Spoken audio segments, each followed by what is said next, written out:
Hello everyone, welcome to my YouTube channel Divya study hub. आज मैं आपको ओड टू इवनिंग का एक 15 मार्क्स का एक क्वेश्चन बता रही हूँ। ये क्वेश्चन बहुत ही इंपॉर्टेंट है और एग्ज़ाम्स के लिए बहुत ही हेल्पफुल रहेंगे। चलिए स्टार्ट करते हैं। Discuss the main themes of ode to evening. जो ओड टू इवनिंग का मेन थीम है, चलिए उसको डिस्कस करते हैं। Ode to evening is a famous poem by William Collins. Ode to evening जो पोएम है वो बहुत ही फेमस पोएम है विलियम कॉलिंस का। It celebrates the beauty of evening and the greatness of nature. ये जो पोएम है वो शाम की सुंदरता और प्रकृति की महानता को बता रहा है। The poem presents many important theme. ये जो पोएम है वो बहुत ही इंपॉर्टेंट थीम्स को भी प्रेजेंट कर रहा है इस पोएम के थ्रू। थीम ऑफ नेचर, प्रकृति का theme. The main theme is the beauty of nature. इसमें जो मेन थीम है वो ब्यूटी ऑफ नेचर है, मतलब प्रकृति की सुंदरता। The poet describes the peaceful sky. Poet जो है वो डिस्क्राइब कर रहा है पीसफुल, शांतिपूर्वक वाला आसमान, ठंडी हवा, चिड़ियाँ, पेड़, नदियाँ, खेत। Nature looks calm and beautiful after sunset. प्रकृति जो है जो जब सूर्य ढल जाता है, जब सूर्य छिप जाता है तो बहुत ही सुंदर और सॉफ्ट हो जाती है, मतलब साफ़ हो जाती है। इसमें मेन थीम को ब्यूटी ऑफ नेचर बनाया है, जिसमें पोइट शांति, जो स्काई है, जो आसमान है, वो जब सूर्य ढल जाता है तो कितना वो शांत हो जाता है सब। और जो ठंडी ठंडी हवाएं चलने लगती है, चिड़िया जो है वो अपने घोंसलों में आ जाती है, पेड़ों से कितनी ठंडी ठंडी हवाएं निकलने लगती है। नदियाँ अपने आप में एक आवाज़, एक सुंदर सा महसूस करने, सुकून सा फील करने लगती है। खेत जो है, खेत से सभी मज़दूर घर आ जाते हैं और शाम एक ऐसा समय है जिसमें लोग अपनी सभी चीज़ों को भुला के शांति से सुखपूर्वक अपना जीवन, अपना समय व्यतीत करने लगते हैं। Theme of peace. ये पोएम जो है वो शांति का भी थीम है। Evening brings silence and peace. Evening जो शाम है वो शांति को लाती है। After the busy day time, जब दिन, आप देखते होंगे कि दिन जो है वो हर एक इंसान का, चाहे कोई बच्चा हो, कोई बूढ़ा हो या फिर कोई औरत हो, पुरुष हो, वो सबका दिन जो है होता है वो बहुत ही बिजी होता है। मतलब कोई ना कुछ काम कर, बच्चे स्कूल जा रहे हैं या पढ़ाई कर रहे हैं, बूढ़े जो हैं उन्हें भी अपने काम है, औरत जो है उन्हें घर में खाना पकाना है और भी घर के सारे काम। पुरुष जो है वो कमाने के लिए जाता है ताकि वो अपने परिवार का पेट पाल सके।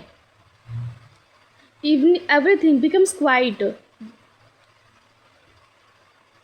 अब जो क्वाइट शांत हो जाता है, the poet enjoys the peaceful atmosphere.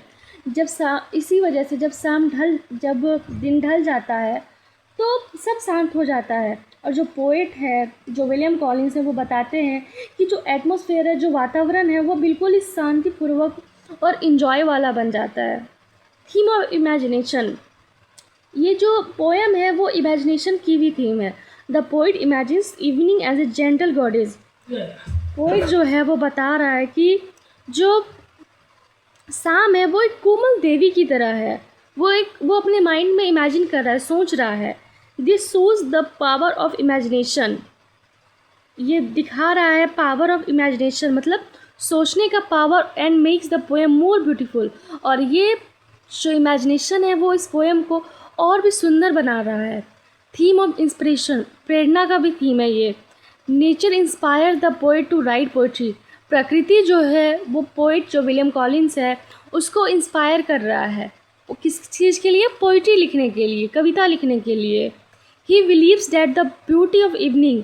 वह जो विलियम कॉलिंस है वो ब्यूटी, जो शाम की सुंदरता है, उस पर बहुत ही ज़्यादा बिलीव करते हैं, क्योंकि वह रिफ्रेशेस द माइंड को बिल्कुल रिफ्रेश कर देती है, and feels the heart with happiness.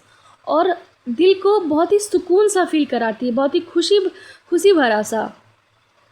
Theme of simplicity. ये जो पोयम है वो बहुत ही सादगी वाली पोयम है। इसमें कवि ने बहुत ही सुंदर सुंदर चीज़ों, जो प्रकृति से जुड़ी हुई चीज़ें हैं, उन सबको इसमें बताया, उन सबको प्रेजेंट किया है। The poem praises the simple and natural beauty of life.